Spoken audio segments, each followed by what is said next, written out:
যেই নেতা কর্মীরা তার উপরে এত ভরসা করত, তাদেরকে খোলা মাঠে রেখে ভয়ে হেলিকপ্টার করে দেশ ছেড়ে পালিয়েছে।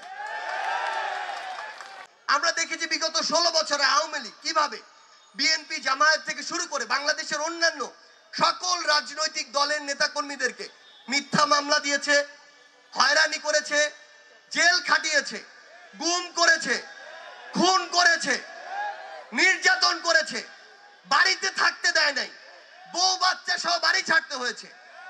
সবচেয়ে গুরুত্বপূর্ণ কথা হচ্ছে এই ফ্যাসিস্ট খুনি হাসিনা প্রশাসনকে অপব্যবহার করে যে কাজগুলো করেছে, এই কাজের ফল কি হতে পারে এটা 16 বছর পরে খুনি হাসিনা স্বচক্ষে দেখিয়েছে।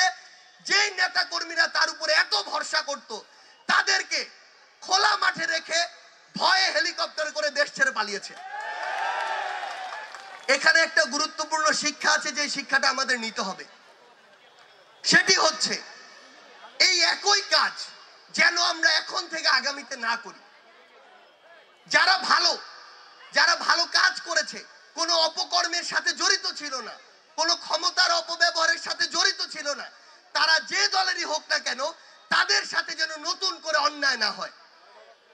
আমরা আজকে থেকে যারা 2 বছর, 3 বছর, 5 বছর পরে ক্ষমতায় আসবে, কিংবা 10 বছর পরে, 20 বছর পরে ক্ষমতা আসবে, তারা যদি একই কাজ করি, তাহলে গ্রামের ভাষায় বলি, এক দলের সাথে আরেক দলের এই কামড়া কামড়ি সারা জীবন চলতে থাকবে। সুস্থ যে একটা পরিবেশ, রাজনৈতিক চর্চা, সেটা কোনোদিন এস্টাবলিশ হবে না। সেই জায়গা থেকে ওই ফ্যাসিস্ট খুনি হাসিনার কোনো দোষর যদি বিগত সময়ে অন্যায় করে থাকে, অত্যাচার করে থাকে, এরকম কোনো অপকর্মের সাথে জড়িত থাকে, তাদের আইনগতভাবে যে শাস্তি হওয়া উচিত সেই শাস্তিই যেন হয়। কিন্তু একইভাবে কোনো নির্দোষ মানুষ যেন কোনোভাবে এখন কারো মাধ্যমে অন্যায়ের শিকার না হয়। কারণ সৃষ্টিকর্তার, প্রকৃতির একটা ন্যাচারাল রিভেঞ্জ আছে, যেটা শেখ হাসিনা এখন পাচ্ছে।